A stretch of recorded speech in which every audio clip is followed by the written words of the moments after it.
Gather close, dear listeners, and brace yourselves for a tale that stretches the limits of terror, a nightmarish symphony conducted on the eve of Christmas in the cursed town of Everwood. Picture it, the moon hanging in the frigid sky, casting an otherworldly glow upon the snow-laden streets. In the heart of this forsaken town stands the Palmer House, an ancient mansion whose time-worn walls harbor secrets that claw at the edges of sanity. The townsfolk, gripped by an unspoken dread, avoid its looming presence, especially when the clock strikes midnight on Christmas Eve. Enter Sarah, a fearless journalist enticed by the whispers of the macabre. As the townsfolk exchanged furtive glances, warning her of the impending horror, Sarah's curiosity only deepened. Dismissing their superstitions, she ventured into the abyss, a journey that would unravel the very fabric of her sanity. The night was a symphony of dread, the wind howling through skeletal trees like tormented souls. The Palmer House, a grotesque silhouette against the moonlit sky, seemed to beckon Sarah with its malevolent aura.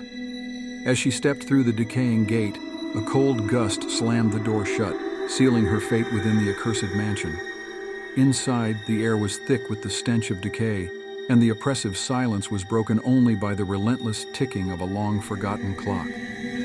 Each echo of the clock seemed to count down to an unspeakable terror, drawing Sarah deeper into the heart of the darkness. Midnight struck, and the mansion came alive with an otherworldly energy. Sarah's flashlight flickered, casting erratic beams that illuminated glimpses of phantoms, their ghostly figures dancing in the shadows. Whispers, an unsettling chorus, reverberated through the desolate halls, and the temperature plummeted to a bone-chilling degree.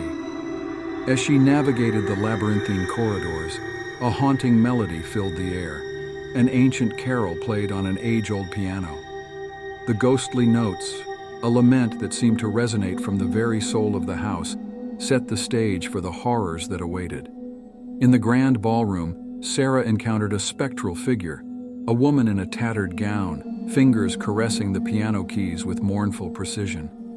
"You shouldn't have come," the ghostly woman whispered, her voice a lament that echoed through the chamber. "Christmas Eve is a night of reckoning."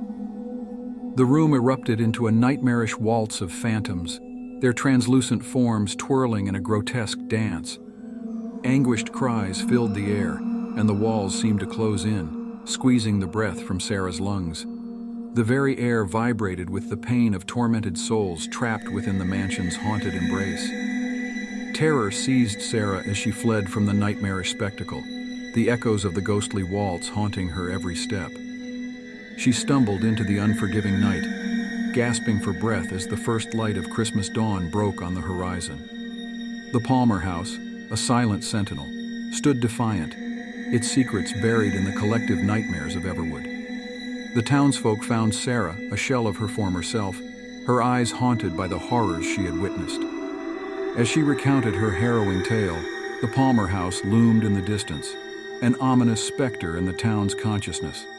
From that Christmas Eve onward, the legend of the Palmer House grew darker, a chilling reminder of the perils lurking beneath the veneer of Everwood's quaint facade. The town, forever changed, whispered the tale in hushed tones, and the chilling wind carried the cries of the tormented into the depths of the winter night. The terror of that Christmas Eve, an indelible scar on the collective soul of Everwood, echoed through the ages,